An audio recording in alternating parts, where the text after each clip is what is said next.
Hi friends! నేను చదువుతున్న engineering పరీక్షల్లో కొన్ని సబ్జెక్టులు మిగిలిపోవటం వలన ఇంటి దగ్గరే అలా కూర్చుని బాధపడుతున్న నాకు అప్పుడే పరిచయమైన ప్రమీల ఆంటీ ఏ విధంగా అయితే నన్ను ఓదార్చి పుణ్యం మూటకట్టుకుందో ఈరోజు కథలో నేను మీకు తెలియజేస్తున్నాను. నా పేరు మహిదర్. నా వయసు ప్రస్తుతానికి 22 సంవత్సరాలు. ఇంకా అసలు కథ విషయానికి వస్తే అవి నేను ఇంజనీరింగ్ ఫైనల్ ఇయర్ చదువుతున్న రోజులు.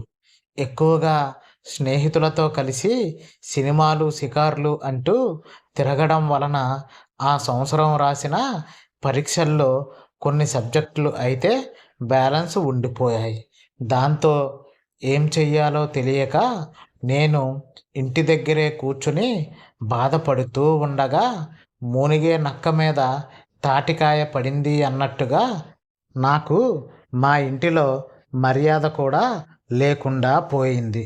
ఎప్పుడూ కూడా నన్ను పల్లెత్తి ఒక మాట కూడా అనని మా నాన్నగారు కూడా ఆ రోజు మాత్రం నేను చదువులో వెలగబెట్టిన నా ఘనకార్యాన్ని చూసి, నువ్వు రేపటి నుండి అన్నిటినీ మూసుకుని పొలం పనులను చేద్దువుగాని పద అంటూ నన్ను ఆ మరుసటి రోజు నుంచి నిజంగానే పొలం పనులను దగ్గరుండి చూసుకోమంటూ నన్ను మా పొలానికి అయితే పంపించారు.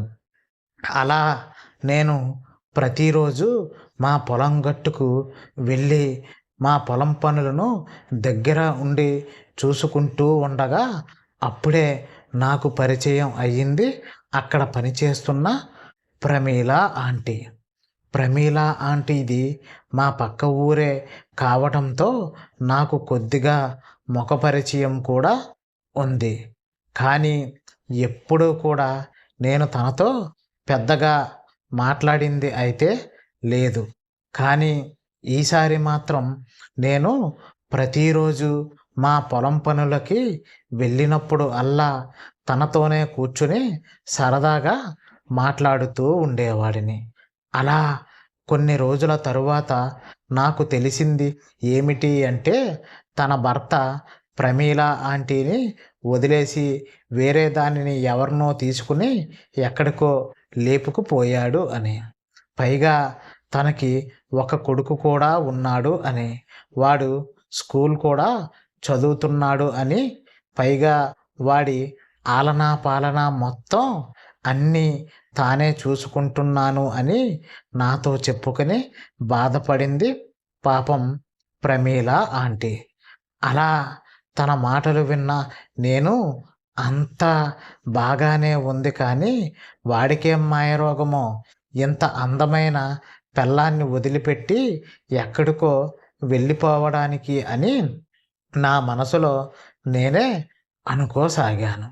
అలా మా ఇద్దరం ప్రతిరోజు కూడా మా పొలంలోనే కలుసుకొని సరదాగా కబుర్లు చెప్పుకుంటూ ఉండేవాళ్ళం. అలా కాలం సాఫీగా సాగిపోతూ ఉండగా ఒకరోజు మా పొలంలో ఏ పని లేకపోవడంతో కూలీలు ఎవరూ కూడా పనికి అయితే రాలేదు. దాంతో నేను ఒక్కడినే మా పొలం పక్కనే ఉన్న షెడ్లో ఒంటరిగా కూర్చుని, ఈ సమయంలో ప్రమీల ఆంటీ గనుక నా పక్కనే ఉంటే ఎంత బాగున్నో అని తననే తలుచుకుంటూ మా షెడ్లోనే అలా చాలాసేపటి వరకు నిద్రపోయాను. కాసేపటి తరువాత నిద్రలేచి ముఖం కడుక్కుని మా ఇంటికి అయితే వచ్చేసాను. ఇంకా నేను వచ్చేటప్పటికే మా అమ్మ వాళ్ళు మా బంధువుల పెళ్ళికి మా ఊరు అయితే వెళ్ళారు. దాంతో నైటు ఇంట్లో నేను ఒక్కడినే ఉన్నా. తినేసి టీవీ చూస్తూ ఉన్న ఈలోగా సరిగ్గా రాత్రి 10 గంటలకు నాకు ప్రమీల ఆంటీ దగ్గర నుండి అయితే ఫోన్ కాల్ ఒకటి వచ్చింది. ఏంటి ఆంటీ ఈ టైంలో ఫోన్ చేస్తుంది అనుకుని కాల్ను పిక్ చేశా. హలో ఆంటీ, చెప్పండి, ఏంటి ఈ సమయంలో ఫోన్ చేశారు అని అడగ్గా, ఏం లేదు మహి, ఊరికే నిద్ర పట్టడం లేదు, అందుకనే నీతో మాట్లాడుదామని ఫోన్ చేశా అని చెప్పడంతో అలా సరదాగా కొద్దిసేపు మాట్లాడుకుని నేను నిద్రపోయాను. ఇంక మరుసటి రోజు ఉదయం 7 గంటలకి ఎవరో తలుపు కొడుతున్న శబ్దం రావటంతో ఆ సౌండ్‌కి లేచి వెళ్ళి డోర్ ఓపెన్ చేసి చూడగా అక్కడ ఎదురుగా ప్రమీల ఆంటీ అయితే నుంచుని ఉంది. దాంతో నా కళ్ళు పులుముకుంటూ, "ఏంటి ఆంటీ, ఇంత పొద్దున్నే వచ్చారు? సరే లోపలికి రండి" అంటూ తనని లోపలికి అయితే ఆహ్వానించాను.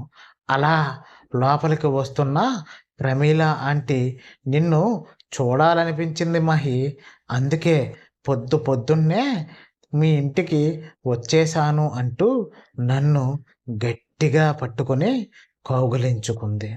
దాంతో నేను, "ఏంటాంటీ, ఏంటి మీరు చేస్తున్న ఈ పిచ్చి పని" అని తనని అడగగా, వెంటనే ప్రమీల ఆంటీ, "నువ్వంటే నాకు చాలా చాలా ఇష్టం మహి, ప్లీజ్ కాదనకు. నా భర్త లేని లోటును నాకు నువ్వే తీర్చిపెట్టాలి" అంటూ నన్ను బ్రతిమలాడసాగింది. దాంతో ఇక్కడ జరుగుతున్నదంతా కలా, లేదు అంటే నిజమా అని ఆశ్చర్యపోతూ ఉండంగానే ఆంటీ ఒక్కసారిగా నన్ను అలా మా బెడ్రూమ్‌లోకి తీసుకుని వెళ్ళి నాపై ముద్దుల దాడిని చేస్తూ నన్ను పూర్తిగా రెచ్చగొట్టే ప్రయత్నమైతే చేయసాగింది. దాంతో నాలో ఉన్న తొంటరిగాడు కూడా ఒక్కసారిగా పైకి లేచి ప్రమీల ఆంటీతో ఆ చిలిపి చెయ్యాటలను ఆడటం ప్రారంభించాను. అలా ఆ రోజంతా నేను భర్త లేని ప్రమీల ఆంటీకి నా పనితనంతో చుక్కలను చూపించి తన భర్త లేని లోటును పూర్తిగా తీర్చిపెట్టాను. ఇట్లు మీ మహిధర్. ఓకే ఫ్రెండ్స్, ఈ రోజుకైతే ఇదేనండి మా స్టోరీ. మా వీడియో కనుక మీకు నచ్చినట్టయితే లైక్ చేస్తారని, షేర్ చేస్తారని, సబ్స్క్రైబ్ చేసుకుంటారని ఆశిస్తూ మరొక మంచి వీడియోతో మళ్ళీ కలుద్దాం. అంతవరకు బాయ్ బాయ్.